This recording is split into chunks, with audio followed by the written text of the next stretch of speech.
Go. What would you think about athletic training in the NBA to make it run more efficiently? What I change about NBA? I don't know if I'd change anything in the NBA.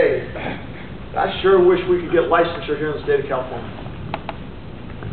I talked to a friend of mine the other day who was from Silicon Valley. Man, I can't decide. Jerry Brown, Meg Whitman. He said, vote for Meg. She's a nice person. You know her? Yeah. Good. I'll vote for her, but I need a favor. What do you need?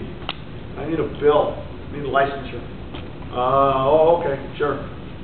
So I might vote for Meg Whitman, so my buddy can go back to her and say, hey, we're one of 3 states in the country that doesn't have licensure. Come on now, something ain't right. What's it going to take? How many more kids are going to have to get hurt, heaven forbid die, before they realize that what we do is important? So from that standpoint, as far as athletic training, that would be one of the first things I'd change. As far as athletic training in the NBA, there's probably some nuanced things that we don't need to get into right now. We have tremendous respect from our players. I got a great compliment from one of our players the other day. We got any video people, Xbox players in here? Okay. You know, Madden 2000, okay, the NBA version of that? I guess. Yeah. Okay, you played it? Yeah. Have you seen athletic trainers on there? No. Okay, the basketball version of that. Yeah. Okay, well, I guess we have a spot on that. All right?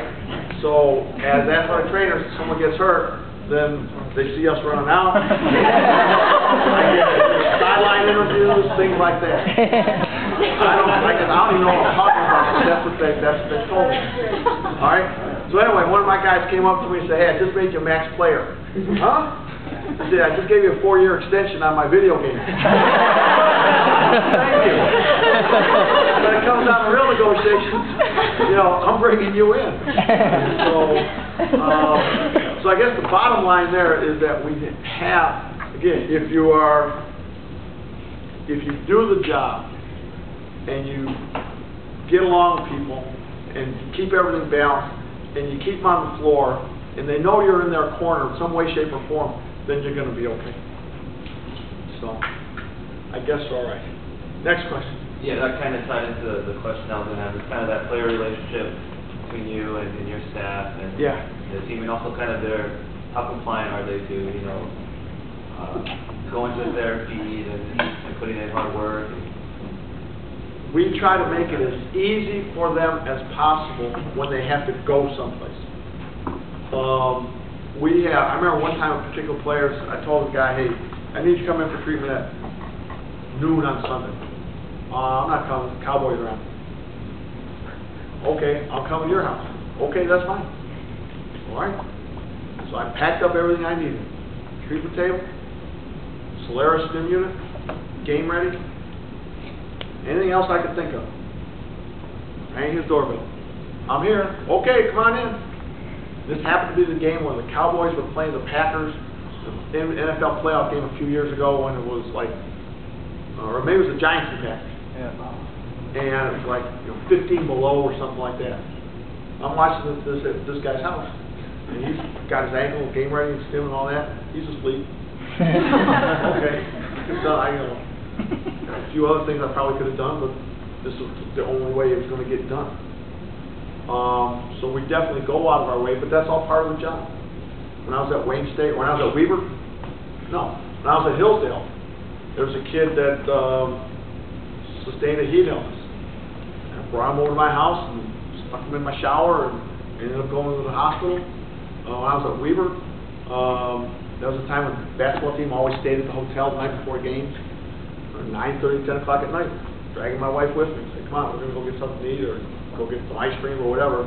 But on the way there, we're stopping at the hotel for half an hour's worth of treatment.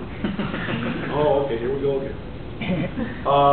Now it's to the point where if we send someone off campus, so to speak, out for rehab or to a doctor's appointment, town car picks them up at their house. And we want to make sure we've eliminated every possible reason as to why they can't hold up their end of the bargain. And it's not that we're catering to them, we just want to make sure we get it done. It's that simple. Yes, ma'am. I was wondering with when you're rehabilitating athletes or the players, like what's involved with that? Like who's your team and like what kind of things you do? We try to do as much of the rehab in-house as we can. So what it'll boil down to is myself, my assistant, and our 2 strength specialists. We'll try to do as much as we can amongst ourselves. Sometimes it's stubbornness, sometimes it's convenience, sometimes it's things that we are comfortable with. Sometimes it's just knowing what we need to get done. When we refer out, we've got a physical therapist that we can refer to. I've known for a long, long time. Has tremendous respect for what we do. Or we'll bring her in a couple days a week, if for no other reason, just to stay in touch. Okay, fine. Check the progress of where we're going with this, or a case that's frankly a little more difficult than we can handle, and just make sure we're all on the same concept with regard to that, or we're not doing something that's going to jeopardize or go the wrong direction. We don't want our enthusiasm to say, oh, we got to get this guy back, we got to get this guy back, to put us into a dangerous spot. So she'll consult with us in regard to that. One of the things we've got to keep in mind, though, also, is that our athletic training room, we've got a wonderful facility. Our athletic training room at times, like right now, is room 639, the Hard Rock Hotel. All right? We've got 2 treatment tables, 2 massage tables that we bring everywhere. All right? So we can tape and treat on those. I'm tired of taping on beds. All right? That's no fun, is it? No, it's not. You're either going to bend down and make your back sore, or you're going to have to tape on your knees. All right? I could fit in there. There you go. That's a skill. Yeah, it is. That's not as simple as it On a sounds. bed. Yeah. Okay. We take, again, a Solaris combination sound stem unit, at least 1 game ready. We take a bag full of rehab stuff, which is all different flavors of TheraBand, weight cups, real lightweight dumbbells, so somebody's doing some basic shoulder work, we can get that done. We've got this platform step unit. I don't know where we found it, but it's about a 8 or 9 inch platform, and that works out great. So if we're doing some lateral step-up works, we can do that right there in the room.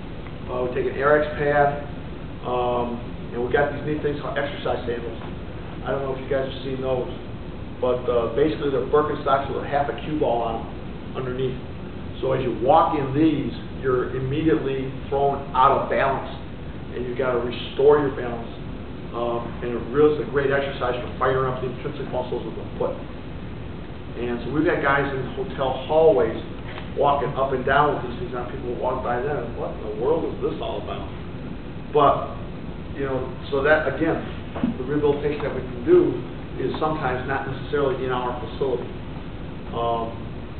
Today we had a guy who's done an adductor strain. All right, fine. Down the way from doing some stuff. Otherwise, in our room, isometrics for the hook line position with a basketball, a little mini ball in between his thigh. Okay, 4 sets of 6 reps or something like that, or whatever it was. 1 set of 6 reps, 6-second hold for adduction, and then a 3-pound weight sideline straight leg raises, 4 sets of 6, and then some TheraBand adduction with green TheraBand. It's all in and out of the bag. So we had another guy doing some ankle work, gold TheraBand for plantar and dorsiflexion, and then inversion scoop with gray TheraBand. So again, just because we're not at home, we can't have the excuse of saying we didn't get it done, or we couldn't get it at our level. Paul and I were talking about how we travel. We charter a plane with Delta Airlines, and it's a full-size Airbus that normally would seat 150 people, and we've got 60 first-class seats in it. So traveling is great. All right, I'm spoiled. There's no question about that. But what that also gives us the luxury of bringing anything we want to bring, basically. Over the course of, we have the standard stuff. Like I said, we've got the 2 tables, we've got the tape bag, we've got a bag of crutches and other emergency stuff. There have been times we've taken an exercise bike because one guy said, I need to ride a bike before a game, and the bikes that the other teams ride aren't good enough. Okay, fine. We'll just bring our own. We've taken, one time, I think we tried to take like a Saunders lumbar traction device big old case. You've seen these Reebok core boards. You stand and kind of like wobble on both right and left at the same time. All right, we brought one of those because one of our players was a big Reebok guy and said, all right, this is real important to me. So we bought 3 of those. We bought a case to put one in so we could take it wherever we went. You never use it. It was a surprise knowing that particular player. But we were ready. We were ready. Again, goes what we were saying before. We want to eliminate as many excuses as possible because by human nature, that'll be the one that they latch on to. I couldn't because I didn't have my core board. Okay. Plus, we use a lot of hotel weight rooms and things like that. Well, one other thing we travel with is a paraffin bag. We're the only team in the NBA to do that. You guys have one? That's a little hot wax. What's that? Yeah, that's a little hot wax you just put your hand in and out of. Yeah. We've got one of our guys who does that before the game. He gets, they all go out 20 minutes before, layups and things like that. The last thing he does before going out the floor, he dips both hands in, and by the time I get out to the floor, there's a little baseball-sized wax that sits right there on the scoring table. So what he does, he just leaves the wax on until he gets out there, he peels it all off, keeps it on about 3 minutes, peels it all off, molds it into a nice little baseball, and leaves it there. So